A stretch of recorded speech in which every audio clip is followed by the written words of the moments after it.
All right. Cool. How we doing? Good. Good. Go ahead, coach, please. I'm wondering, when you look back at film, some of those stops within the red zone, and then I guess your red zone efficiency as a whole, what have you kind of spotlighted as the places you guys need to kind of fine tune some things? Need a little better second down efficiency in the red zone. We had too many long opportunities down there where it gets, you just start running out of real estate and you're limited selection on the number of plays you can run down there. So I think we got to do a little better job keeping ourselves more manageable. We do that, the other 75 yards of the field, so we need to make sure we do the same down there. After looking at the game film, how much of an impact did Jackson Kirkland make on your running game? Dramatically improved. Was that a function of having Jackson back? How much of an impact did he have? Yeah, I think he impacted just, the confidence level of the guys and things like that. But I thought Troy played great when he was in there as well. I thought they both did a really nice job. So it's a good problem to have between Nate and Jackson and Troy, making sure all those guys get in there. With that shuffle, maintaining continuity, those kind of things, do you feel like everything kind of went off without a hitch? How did you see the O-line as a whole kind of fare from a communication and cohesiveness standpoint? Yeah, they did good. You do worry if it's one guy and you're replacing one spot. The continuity piece isn't typically too difficult to get fixed quickly. But when you start moving two people at once, that gets a little harder. So when Troy moves into guard, he hasn't been playing as much tackle or as much guard, that can be a little bit tough. But I thought they did a great job.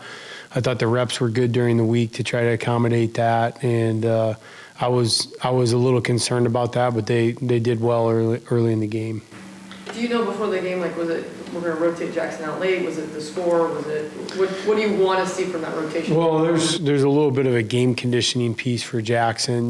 We just have to be realistic more than anything. So regardless of the score, we felt like, even with Jackson, he would have wanted to play 100 plays. But the reality is, he didn't, he wasn't really in camp very much. Hasn't played any games, and that just takes time, and even for a guy like Jax, who's, as experienced as anybody on our football team, it's just working him back into the mix the right way and taking care of his injury and things like that. We just knew we were going to have to be smart, and luckily for us, having a guy like Nate that's a young guy that's really played well this year, that he'd be able to get in there, hopefully at some point was kind of a blessing. Having Rome and Jinsei back, just kind of how much different does that make the offense and open it up a little bit more? We're pretty good on Saturday.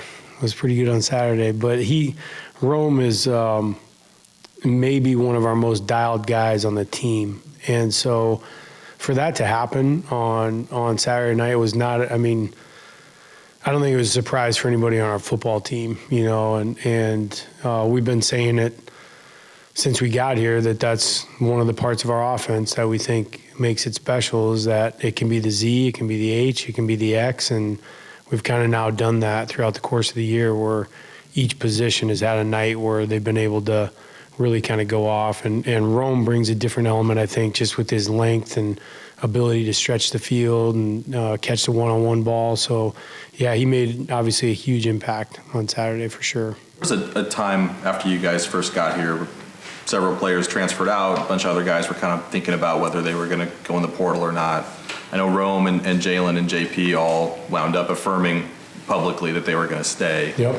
What was your vantage point on that process for them, and what do you think it was that kind of got them to that point that they wanted to stick around and play in this offense? Yeah, I thought my hat's off to all three of those guys. I think the process and how they went through it, especially Rome, I've mentioned before, I think what set Rome apart was he was, having conversations with myself and Coach DeBoer, as was JP and J-Mac, thinking about what they were going to do and what their future was going to be like. But the really cool thing about Rome was he was having thoughts and discussions and really just trying to figure it out for himself.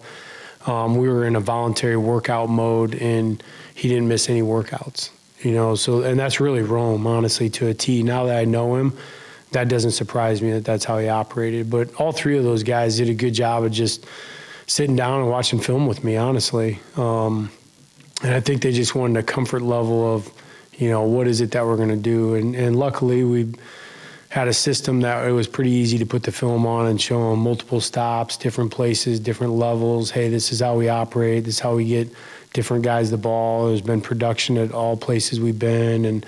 And then ultimately it came down to them having, faith and trust in us as a staff. And that's what all three of them did. You started talking to me pretty early on about it was no secret those three guys were going to be really important for you guys offensively. When I don't know if it was they came to you and said, hey, yeah, I'm going to stick around, or Coach DeBoer or whatever it was, but how big of a victory did that feel like? That was a big win. That was a big win for sure. Just knowing our offense too, and the type of guys that we're going to need to be functional. And so I think that recruiting piece with the nature of where college football is at right now, started the day we walked on campus, and we're just really appreciative to the guys that, believed and had faith that we were who we said we were, and they were going to follow through on things. And now they're kind of reaping the benefits a little bit. You guys had maybe the most dramatic win in college football last year at UCLA. I'm wondering, so much happened in that game, but what's kind of the lasting image or memory for you, and what did that win mean for you personally? Oh, that was, I think in your career you get to call some really fun games, and I think that would be up there for me, just how we did it offensively, and we're able to, especially in the fourth quarter, every time, our number got called, we were able to answer. And I think that's, at the end of the day, that's what you want, and that's what I always tell the guys why we say Big O is, when they need us and it's the end of the game, we'll answer, and we were able to do that night, and it was a fun night. I remember taking pictures with the guys on the field afterwards, and it was just special to see those kids, all their work pay off. After watching the game again, I'm sure you've watched it numerous times, but is there one play that really jumps out at you that was really executed well, or one call that you go, yeah, I nailed that? And what did you really like about the offense on Saturday? There was a couple of them. Decision-making by Mike stands out, and probably some of that is, Mike and I spent a lot of time in the film room together, looking at plays, and, hey, when you get this look, put the ball there. And there was 3 different times where I felt like Mike was just right on point. Third downs, there was 2 of them where he knew with some motion exactly where to put the football, and we converted. He got press coverage versus Rome, and I said before the play, I was like, he's throwing to Rome, he's got press to the field, it's going to be a touchdown, and it was. I mean, that's how Mike was operating. So I think that, there's a couple plays like that I thought the guys executed. There's a few, even on our 4th and 1 fly sweep to Dev, there was, if Wayne didn't get tripped up there a little bit, I think Dev actually gets more than a yard or 2 on that. But I thought the guys executed that play really well. It looked like we're, running a sneak, and we end up handing off an end around to a tight end, and they had worked hard at the execution of that play. So there was little plays like that I was, really happy with. And then a couple of our tempo situations, I thought they did a nice job.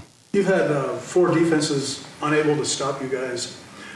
Does that leave you to wonder what they're going to try and pull to, when they, on the other side, when they try to, game plan to stop your offense? For sure.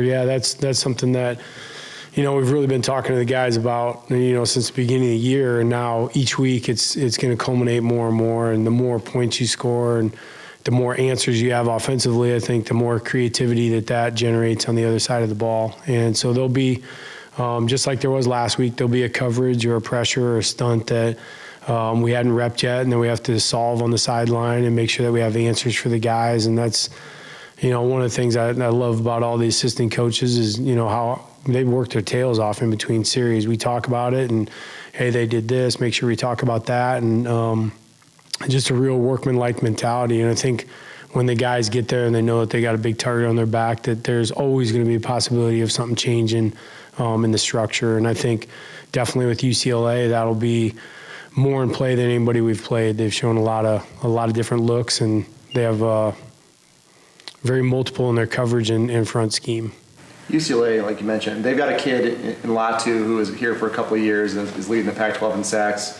What makes him a difficult person to keep under wraps? He's got good balance, and when I say balance, I mean speed to power ratio. He's got length. You know, he can beat you a speed around the edge. He can go right down the middle of you. He's a special player, so he'll be a guy we definitely have to have our attention on. Our tackles will have to be ready to go. They do move him inside occasionally as well, so he'll be matched up on our guards. So he's got a great motor, uses his hands really well, leverages people. He's special. He's a good football player. I'm down on the field, and often I can't see where the ball is. There's a lot of deception there, and then with all the movement that you guys are doing, how easy is it for you guys to see when the defense is confused? Because sometimes it just looks like they have no clue. Yeah, I mean, I think it happens early in the play when, you know, the first movement happens in a play and you can start to see the point of attack, you know, who the first person or their line of communication, where it's supposed to begin for them. And when that guy's slow to react, the next person that he's supposed to relay that information onto is slow to react, and it's kind of, you know, it builds from there. So it happens pretty quick for us. We know where we're looking right away. You mentioned the plays, the family of plays. How many new installs do you actually have every week? Does it vary, or are you putting in brand new sets every week? Yeah, yeah, we do. How many do you usually? I'm just kind of curious because it seems like you say formation or actual scheme. Either. I'm just kind of curious of how much these guys are really having to learn each and every week. They learn a lot. You know, since I got here, I told them that, you know, this offense will always push to the saturation point, and once they get to that point and they, you know, don't think that they can do any more and they don't execute at a high level in practice, we know we got to cut it back. But they're, you know, I mean, there's probably 90 calls on a call sheet a game, and you know, there's going to be different nuances to even familiar plays, and that's something that we try to push and make sure that we're giving different pictures to the defense every week. Because if you're lining up and you look exactly the same, it's just a point of reference for the defense. They can see it quickly and recognize it faster than you want them to. You came out early, first play of the game, where you guys had possession, went deep. Was that something that was planned to open things up? And also with Jack Westover with a couple of nice catches. Seems like you're going deep and you're opening up those intermediate routes for guys like Jack.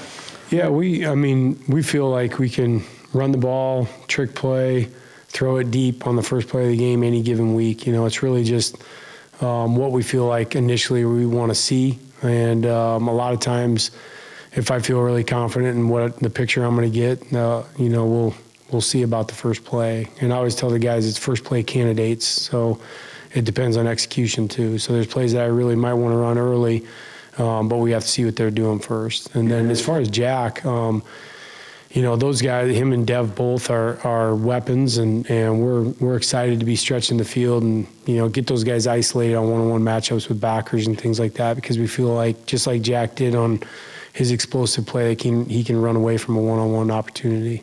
How early in the week do you know what is going to be the first play of the game? Do you know today what you're going to run on? No. I normally Thursday night is probably my night where I really decide that. Right. So Wednesday night this week. That's right. That's correct. Ryan, I see that UCLA is top 10 in the nation in fewest yards allowed per rush, like 2.6 a carry. What's formidable about their front? You know, diversity. And I think they have a lot of long, athletic kids. And by diversity, I mean they do the same as what I was just describing offensively. They're going to give a multitude of looks that can sometimes confuse centers and think about your points and get you off your game a little bit. So those are things that I think when you have a lot of moving parts on defense and you're not quite dialed on some of those looks, that can be pretty hard. And it will be pretty difficult. So I think that's number one. And then number two, I think they do a good job of playing a lot of long, athletic guys. You know, they don't play just, you know, big 330-pounders that only are in the A gap. They have those guys too, but I think they play a lot of guys that are big, that can move. You know, very similar to our defense, honestly, where our defense can cause some chaos there at times as well. So that's what they do a really nice job of. Who were some of your highest graded guys from last weekend? From this past game? Yeah. Obviously, Rome played really well. Henry Biney played really well. He was our lineman of the week. And then Mike played well again. What's your history at the Rose Bowl like? Played there twice. Okay. there ain't gonna be a lot of people there. Rumors that they're giving away free tickets to students for the game on Friday. How do you bring your own energy? How do you kind of? Yeah, that's a great question. You know, that's something that we definitely coach up and talk about. And we make really clear at the end of the day, it'll be up to the guys. You know, they have to be excited about what they're playing for. I mean, they've got everything on the line. You know, there should be no problem being excited about the opportunity that they have down there. So regardless of who's in the stands, I would think our guys will be up and ready to play. Is the fridge still locked? It's locked. It is locked. I checked with everybody. Nobody's getting in there. What about Uber Eats? No, we canceled that app. All right. All good? All right, thanks, everybody. Thank you. We're out here, right on time.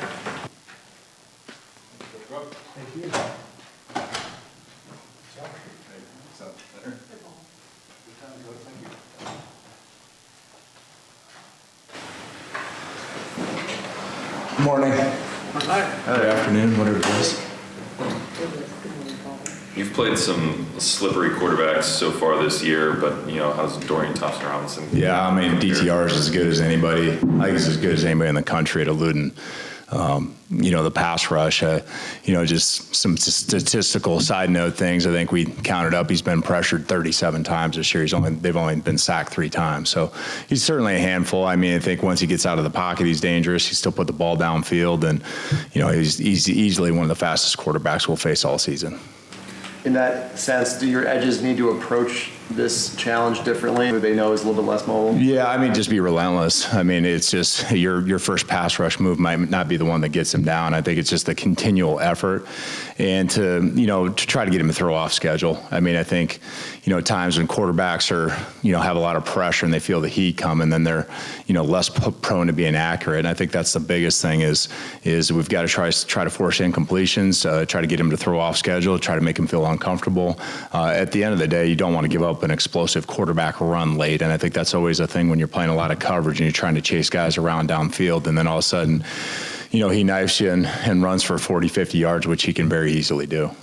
You've lost 3 out of your 5 original starting defensive backs. How much of a challenge has that been for you? And are you still flipping players from, say, safety to corner to try and fill some of the holes? Yeah, absolutely. I think, when you look at it at the end of the day, I'm really proud of, there's a number of guys I'm really proud of because, we've asked guys from a role standpoint to do something completely different than maybe what we had anticipated during the season. And I look at, what Cam Fab's done for us, stepping into a role that, he really hadn't practiced playing safety very often. I think, Dom Hampton has done just a fantastic job because we're asking extra out of him right now, just to be able to alleviate and take some pressure off some other guys. And then Alex Cook has been fantastic so far this season. I mean, better than advertised. And so we're probably asking more out of those guys that are on the field to help us out a little bit in the interim until we try and get some guys back. What about Julius Ervin? Does that move for him kind of look like it's awesome? Correct. Awesome. Yeah. Well, I think that was always something in our minds even last spring and coming into summer. It's like, he's got a unique skill set. He's a very good man-to-man player. He's probably one of the fastest guys in the back half, and he's ultra competitive. He's being a veteran, and I think when we transitioned him here a few weeks ago, I'm just so proud of him from the standpoint when he came to us and said, Coach, 100%, whatever you need me to do, I'm willing to do to help the team. And man, and when you got a team full of guys like that, I don't care. You're going to be successful. I mean, there's no choice, but there's no other option. But you're going to be successful because guys are putting their own personal interests behind that of the team. And I think that's something that, Juice has been fantastic. And I think he's been very, very productive out there, even just in a short amount of time. What are you asking Dom to do extra? At times we're asking him to probably play a little more coverage, things than normally what we may have anticipated early on. I think he's a threat in so many different ways, but we're just asking him to play a lot of coverage elements, and he's really putting him in positions where he's got to be a lot of times isolated on the best receiver in the slot, and so far, like I said, he's been very competitive, and he's doing some great things out there for us right now. How did Devon Banks grade out? And I noticed on his first or second series, a senior wide receiver from Stanford trying to initiate him, shoving him around. Yeah. He seemed to hold up pretty Yeah, I thought Devon had a solid day. I mean, you think about the first time you get to play full load of reps, and that was his first time here this past Saturday. And, he played a little bit in the Portland State game. He played a little bit at the end of the Michigan State game. Obviously you look at two of our touchdowns on Saturday were throws at him, but that as playing corner, I mean, you look at, were you in good position? Were you competitive, or did you make a big mistake? And to me, it's more about he was in good position on both the touchdowns. It's just being able to finish. And what I'm really excited about with him was the very limited mental errors that he had while he was in the game. He was very consistent from a mental standpoint, which that's your number one concern with young guys all the time, is where are you going to be at mentally when the chips are down. What has allowed Braylon Trice to be as productive as he's been thus far? His work ethic. I mean, he is relentless. I mean, it's just it's who he is as a person. It's how he operates on a day-to-day basis. I mean, you think about anybody that right now is being, ultra productive for us. It's because of all the million little things that you as a fan or anybody outside the program doesn't see. And it's just daily, consistent effort. And it's just, it's slamming your head against the wall over and over and over again to try to get better. And I think he's got that approach where, it's hard to outwork him. With the young guys that you've got in the secondary, do you have to dial plans back a little bit? Dial them back. I would say no, not dial them back, but I think we've got to make sure we're on point in terms of strengths and weaknesses, and make sure that we're not asking too much out of them. But we put in this last week against Stanford. That was as complicated of a game plan as we've had the entire season. So, how good is Tanner McKee? Obviously we were really proud of our guys up front. I mean, we were after him from the jump. I think, obviously it's a challenge for anybody when we had immediate pressure like we had several times. We just didn't give him time to set his feet and throw. And, when you got a quarterback that's not a mobile threat, he needs a pocket presence, and our guys just disrupted the pocket from the jump. But I still think he's a really good quarterback. And sometimes you've got to be proud of your guys, the way they react to things. And when they tried on that fourth down to do the hurry-up quarterback sneak, and right. You guys were right there, that just had to... Yeah, that's 1,000 reps of practice right there. I mean, guys something that we were prepped up on, and we spent a lot of time. It's a consistent thing Stanford does, and it was a big point of emphasis throughout the course of the week. And really, we had another opportunity, where I felt like we'd stopped him earlier in the game when we lined up in the neutral zone. So I think guys were ultra prepared for it the entire week and were ready to go for it. Did you know that Zoe Tuputala had that kind of a strength as a pass rusher specifically? I think Zoe, what Zoe does is, he takes coaching at a high level. We're very, very detailed on blitz pass, blitz tracks, those types of things. And you go back and watch his blitz mechanics from Saturday night, and it's teach tape. It's what we call clinic tape. I mean, he is running a tight track and being hyper aggressive and running with that too. How do you feel the depth is coming along in the secondary? You got Elijah Jackson back, Devon's playing more, Javion Green's playing. How do you feel that depth is coming along? Yeah, well, it's just you don't have a choice. I mean, if you're on the roster, you got to be ready to go. And so I think those guys have we put those guys in a position now the last couple of weeks where they've taken a high volume of practice reps and then set them up to be ready to go in the game. And I think it's that, kind of that mindset and that mentality of, it's obviously very cliche, but next man up. And, right now those guys have had to step on the field. And so, there's the standard, I think the point, and Coach Juice said this to our group here last week, it doesn't matter who's in the game, the standard never changes. And so I think there's an expectation of secondary play here at UW that those guys understand that they got to live up to. And it doesn't matter if you're a freshman, you just got on campus, or whatever it is, you got to step up and be ready to compete at a high level. We saw Lance Holtzclaw again. Is there a decision to stop him at 4 or play him the whole year? Well, I think that's relative to health. Obviously he's coming along really well. He's coming along really quickly for us right now. I think he's going to be a fantastic player. He's got a big learning curve yet. He's got a lot of things he's got to learn, but he's active. He's bought in. He's one of the most energetic freshmen that we have on the squad, and he's a sponge. He's soaking stuff up, information up every day, and I think it just depends on continued health. Obviously, we'd love to have an opportunity to redshirt him, but I also think he's developing at a pace right now. If we needed to play him on a more regular basis, we could. Do you ever call him Showtime? Do I call him? No, I don't call him Showtime. So hopefully that's the moniker. Hopefully it sticks for him. I mean, he's a great kid, and really excited to have him here. He's doing a great job for us. Last question for me. ZTF really came out right from the very first snap, and we hadn't seen him like that since 2020 with an Achilles tear in between. Right. He's probably hitting stride right now, would you say? Yeah, and I think it's just a combination of things with him. He's healthy, number one. Number two, I think just in terms of scheme execution, he's made some big strides here. I think, that's the number one thing is in our structure of our defense. It requires a lot of discipline, across the board from everybody that steps on the field. Everybody's got a job to do, and I think he's doing a better job here, especially last week of making sure he was on point with his execution. And I think that's true for anybody. It's if you do your job, plays are going to come to you, and I think that's a great example. I mean, obviously, ZTF is very talented, but when he's executing his individual job, then those plays show up, and he made some great plays for us.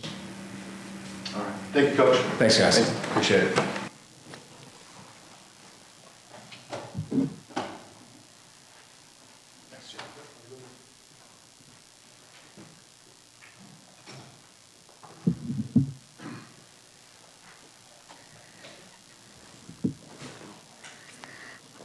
All right. Good afternoon. Just real quick, kind of wrapping up last weekend. Great team win.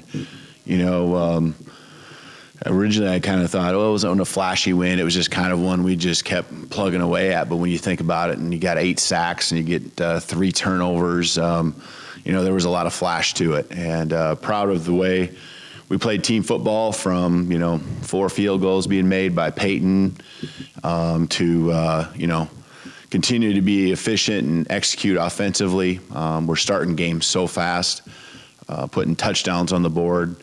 Probably would have liked to have had a couple more touchdowns in those times down the road or later in the game, but we're starting fast. We're executing, and defense is right away getting us the ball. We won the toss and go out there and play defense, and them setting the tone like they did, those first few drives, just gets us that cushion. And, well, we're pretty tough to play when we have that lead. So, and we can play freely and both sides of the ball. So appreciate Husky Nation just really for the last couple weeks. We've had 4 home games now, but, just every week, coming bigger and better, and it was awesome seeing them overcome all the adversity themselves, right? Finding ways to get to the game, sitting in traffic, all that good stuff, the delays in traffic, the delays in the game, right, with the drone, which, by the way, was not anything associated with UW athletics or anything like that. So I guess I should set the record straight on that too. But anyway, just really appreciate Husky Nation. The dog pack was awesome. Loved seeing the students, and can't wait for the next home game. And now that school started, seeing them all show up and fill that section really felt good. Our guys love to see that, and glad we can continue to put product on the field that's fun to watch and entertaining. So on to UCLA, short week. Guys start school this week. We got to travel. It's a Friday game.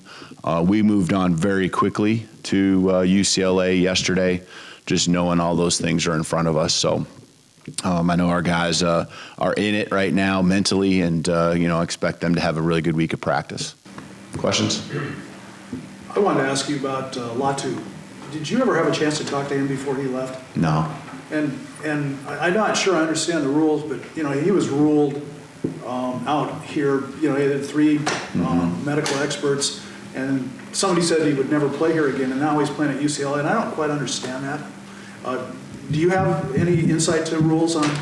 Well, I mean, it's up to the institutions, and physicians have a job to do, and they have to deem what's right for that person in their mind. And different places have different doctors will have different feelings on that limit, and I've been at other places where the same things happen both ways, and so. That I didn't even really realize what was going on until once we started the season or very close to it, that he was a player that had played here and had moved on. So, on the field, he's certainly a guy that's making a lot of plays, and one we got to be very aware of. He's doing a nice job for them, getting to the quarterback and such. When you look back at the tape, just how did Jackson kind of grade out? And obviously, look like Troy got back in there, left tackle. Just kind of what's the plan moving forward there? Yeah, no, just Jackson had a good week of practice and continues to get back into the flow. These guys all had all spring, summer, and fall, and he's just continuing to get in the in the flow. That volume that we're working with him on just continues to progress. And part of the plan just was hopefully we could get to a spot where we could get him out of there for a series or two so he could finish strong, and then the lead became what it was. And so that was really on us coaches just to do that. And we're looking at big picture with him. And, we fortunately have the luxury to where we can move Troy. We got a guy like Troy that can play both spots. And we got Nate, who's doing a great job. And so that luxury right now exists. And, we're developing depth. You got Mateo and Corey, playing both at center. And so really love the vibe that our guys have. They're in it for the team first piece, and whatever they got to do for the team, they're willing to sacrifice. Can you give us a little bit of an idea of what you have to do to kind of keep things together? There's so much new this week. Late game on Saturday. You've got short turnaround with UCLA. School is starting for the freshmen who've never gone to a college class. You've got guys going back home to LA. You've got a lot of guys from LA here on the road. Just so many changes this week. Yeah. How do you handle all that? Yeah, you plan ahead. And so even last week, because the days there's a little bit more time, we did some academic meetings, just prepping the guys for making sure they're all good with their class schedules, what the expectations are with study halls now, and how that all works. And so, we don't just all of a sudden throw it on them this week. We did some of that prep and found the times that fit into the schedules around football practice and when they were around campus to not make them have to make an extra trip to have those meetings. But just good organization, everyone working together and challenging them with thinking ahead to how that time management's going to look. So, last week, take care of all those things away from school, away from football that you need to get done. I don't care if it's, getting your oil changed in your car, whatever it might be. Get those things done because this week now is ramping up. It's going to be fast and furious. It's going to be intense, who are new to all this. Even though they took some summer classes, it wasn't during the season. And so this intensity and this time management piece now is ramping up. You mentioned red zone efficiency, which has been a bit of an issue the last week or maybe two, but what do you feel like is kind of the secret or the key towards converting some of those field goals into touchdowns? We just missed on a couple things. It could go either way. You put the ball on the ground and now you're in a really good situation. Maybe you have a first down and new set of downs to score. I think it always comes down to execution. And, there's different things, right? The week before it was really, flat out on the 1 yard line. And this week it was just, more of a red zone thing. But I think the thing to always look at is, offensively, we are flipping the field when we're backed up. We are driving down the field. There are very few 3-and-outs or anything of that nature. We are very consistent moving the ball. The percentages show, that, obviously, the further you have to drive the ball, the less of chance you have to get a touchdown. And there was more longer drives. We've been very successful with longer drives, but there was longer drives. And, those drives were still successful consistently throughout the game. And, probably missed a couple opportunities on some explosives that were really close. And those explosives are the ones that help you, not have to put as many plays together. I think flipping it, that's what was a big part of the game on Saturday for our defense is, sometimes it's like, oh, we should have got off the field on a third down here or there. But we kept tackling. We kept making them play another play. And sooner or later, we got to the quarterback and got a sack. Sooner or later, we got that turnover, And so, just thinking both ways, those explosives were important. The field position was important. and our offense consistently moved it down and got into some good field goal opportunities. I really had the one long, I think 47-yard field goal. Other than that, we were down in there pretty tight. So I'm really pleased with where we're at, and you always learn from those experiences, and we'll be better and better. And, Kalen. teams are doing a good job of scheming us, a little bit more too. You mentioned the explosives, and early in the game, there was one where Mike had McMillan wide open for a post route and just overshot him. Is that just him too amped up? Is there something mechanically going on there or something scheme-wise? What's the... No, it's a long developing route. If you look on that route, what McMillan was running, it's a ball holder.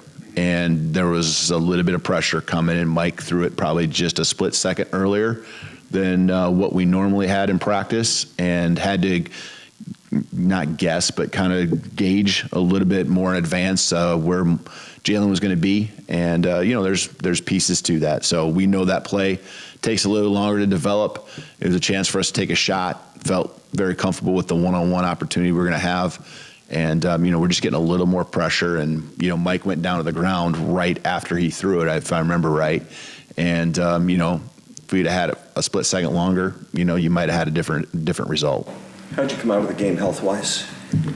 The typical bumps and bruises that football brings. Nothing as far as where I feel like we'll have some guys out like we've had the last couple weeks, when all of a sudden you wonder why are a certain guys not suiting up, and they got dinged up in a game. So we haven't asked you in a little bit. Any update on Eddie? Still same timeline. Really expecting him to play at some point this season. That certainly is the expectation. Don't foresee it being in the next month, but I would hope after that we'd be starting talking about week to week and at some point day to day.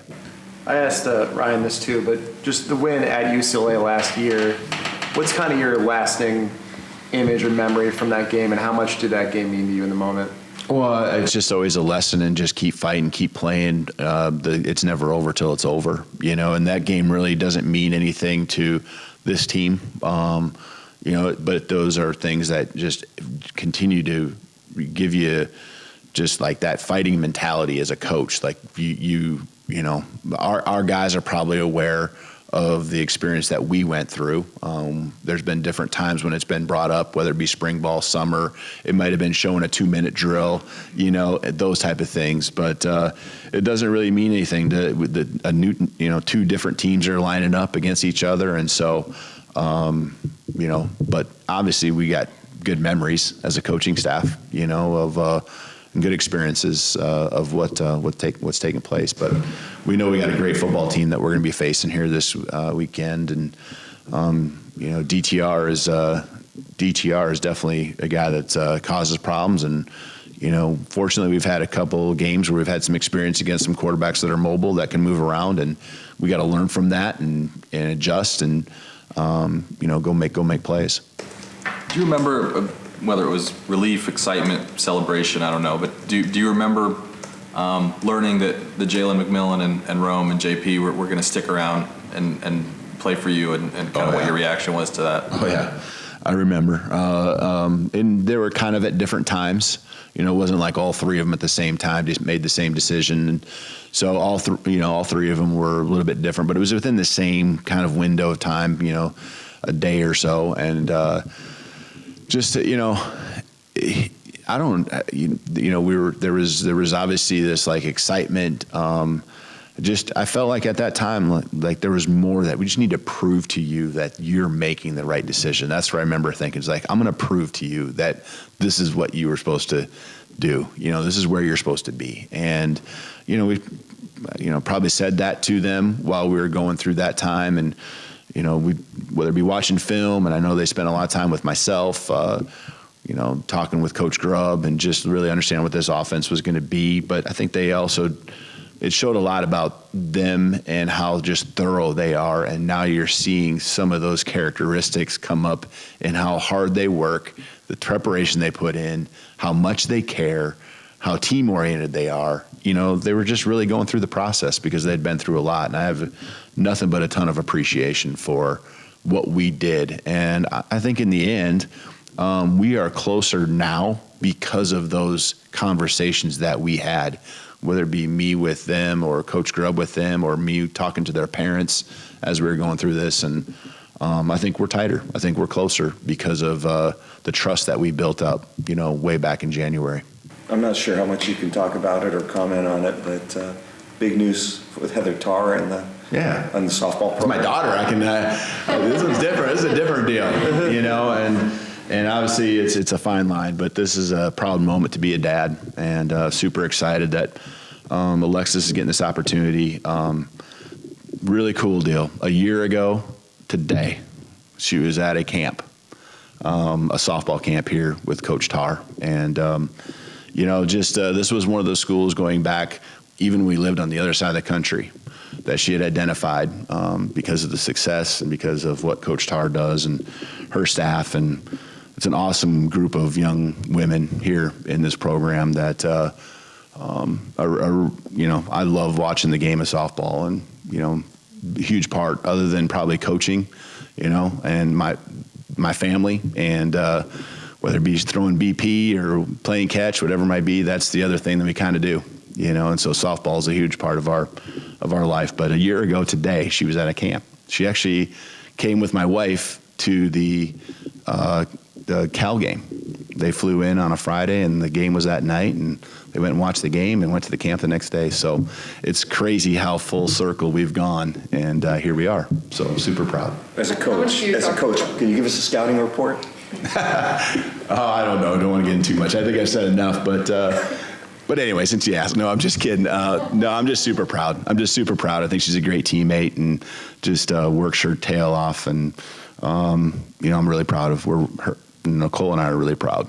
How much do you talk to Tara? I know a lot of the coaches pick her brain because she's really, really bright and a great coach.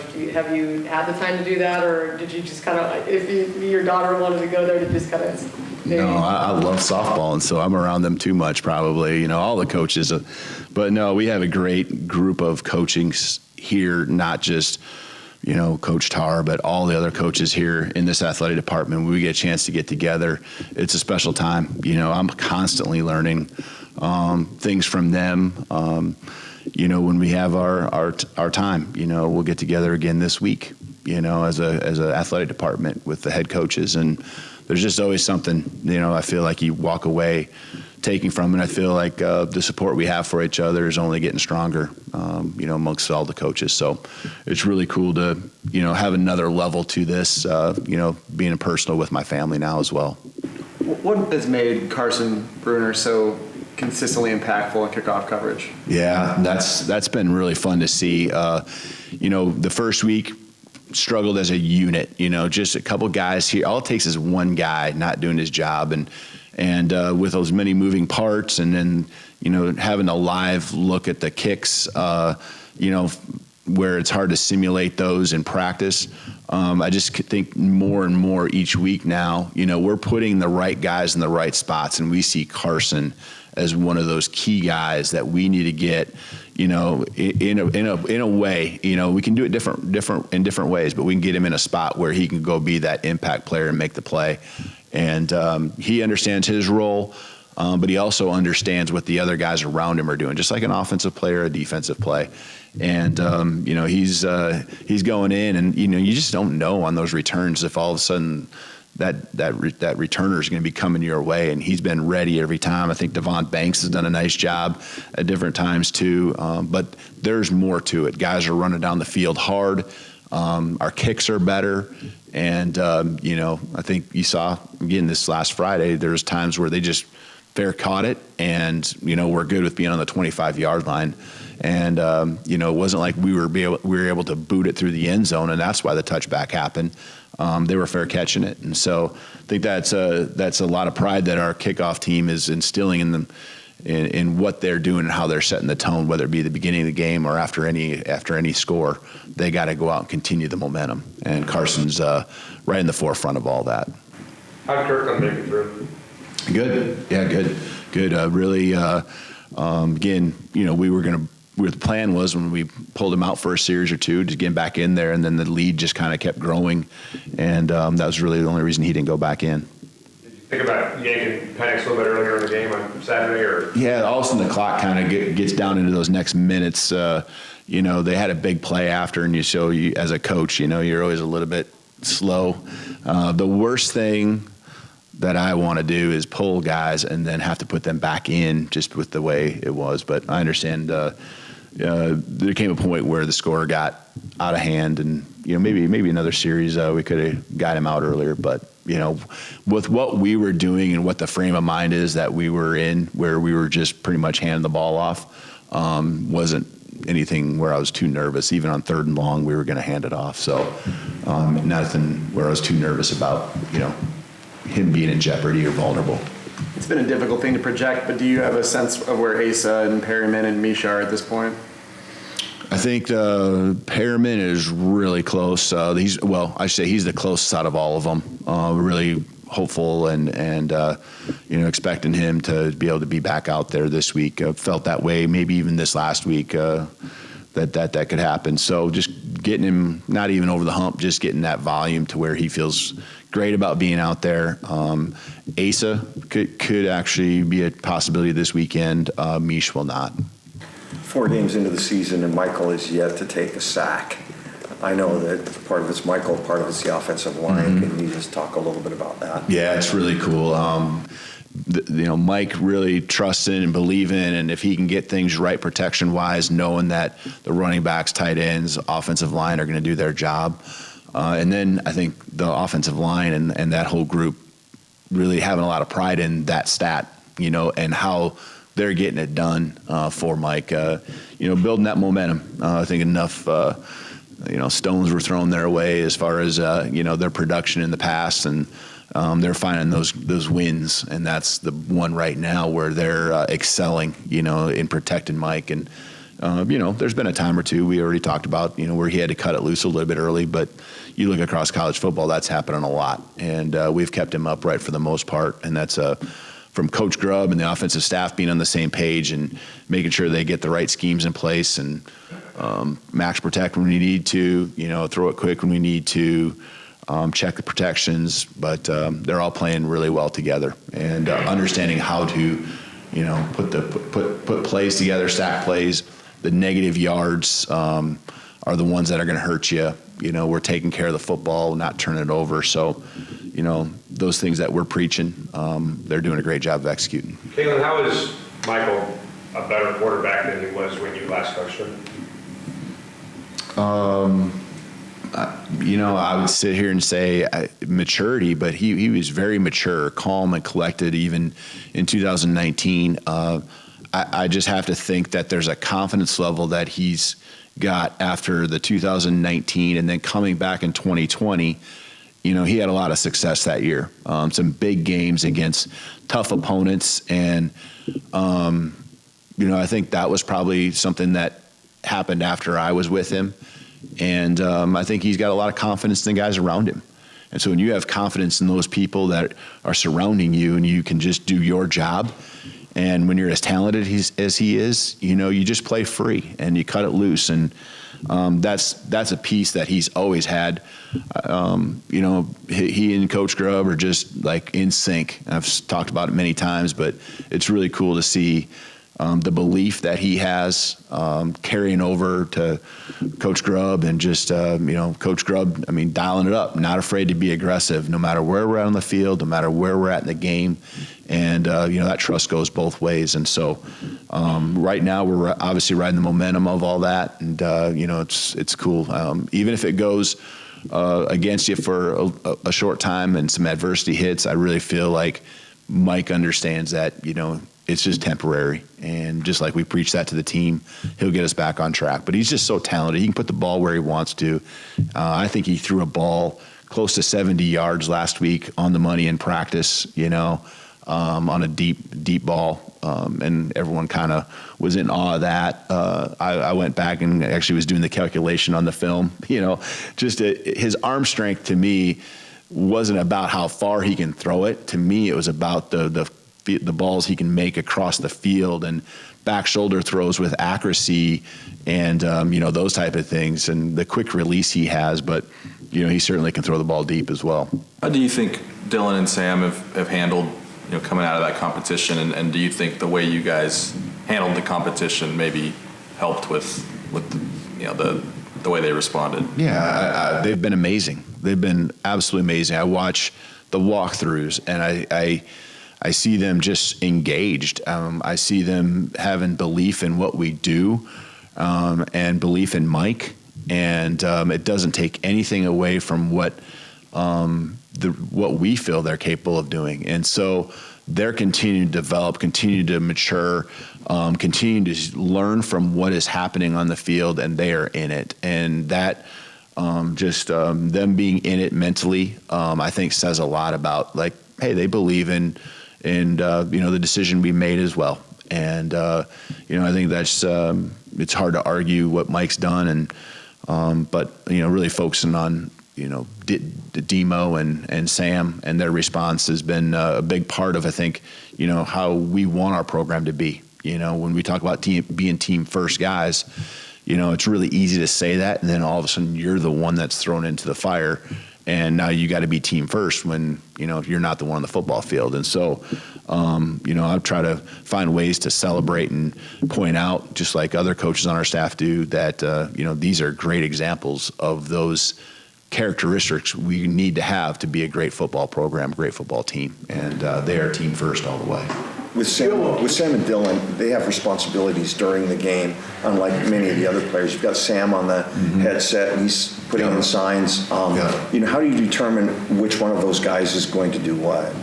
And what are those Sam is, the cool thing is Sam's hearing every little piece that I hear on the phones. He's hearing, so that mentally is helping him develop. When Coach Grubb's talking through things to the staff, Sam's hearing that. He's hearing the call being made. He's hearing what the adjustments are. Demo, he's got to be ready right now because he would be the next guy in. And so it's hard to have that. We only allowed so many headphones anyway, but Demo, needs to have his helmet ready and be able to run out there in case even just one play where the helmet pops off Mike. And, what the rules are, you got 40 seconds to get the next ball snapped. So both of them, though, are so in it, and they both have great responsibilities and, asking a lot of questions, working together. I love just the way that they go back and forth with Mike. Even in a walkthrough during practice, there's just a great hey, we're checking this, right? Or we're doing this, or remember, this is your read progression. It's just really cool to see that relationship grow, that trust amongst that room. And, they're pushing us forward, not just with Mike, but as a group. You have walk-on tryouts this coming up weekend after you get back. Do you have room for many guys? Yeah, we do. We have some, roster-wise, we're under the number that we would probably really like to be at. Some of it might be just with guys being dinged up, but most just even total roster, forget that piece. We could be as high as I think 120 and feel pretty comfortable. Don't have to be at that. Ads rather than springtime, they can be immediate. Yeah, if we found the right guys, we would add them to the roster. We would do that anyway. I think it's important to know who's on campus and what you got around your program, and having a tryout now that school's starting, and just be aware. Maybe it wouldn't even be an ad now when your roster is less going into winter workouts and spring ball. We could add them at that time as well. So other coaches run that since you have a current needs to prepare for the next opponent? Yeah, going through from our recruiting department to just, Justin Glenn and then our training staff, making sure everything's all in order that way. They are taking a lot of that. And then, there'll come a point where our coaching staff before Sunday will be briefed and watch some film, if there's some huddle film or anything like that, of the guys that are going to be at the tryout, and kind of narrow things down. And then we'll have a chance to be around them, in a workout fashion. Do you need to be in school for that? Do you need to have, is there an age limit on Are you going somewhere with that? Do you need to have any athletic ability for that? Yeah. Yes. Yep. How much have you relied on that walk-on program in years past? Because here, there's actually been some great players that come out of that. I think I would say that over half the time I've been surprised with finding a guy that ends up being someone who comes in and helps you out, even in games, not just as a scout team player. And it goes back to, I remember a player when I was at Southern Illinois who became an all-conference and went to the NFL. His brother was on our team. He played NAIA football, and he came in as a DN for us. And, just ever since then, I just remember thinking, you just don't know who's here, and if they really want it that bad, you don't know what they could become, and give them a chance. So, there's so many good players out there that just, had something happen, especially right now with COVID coming off that. There might be some diamonds in the rough that just people don't know about, or kid didn't get an opportunity. All right. So, all right, thank you. Coach. Yep. Thanks, everybody.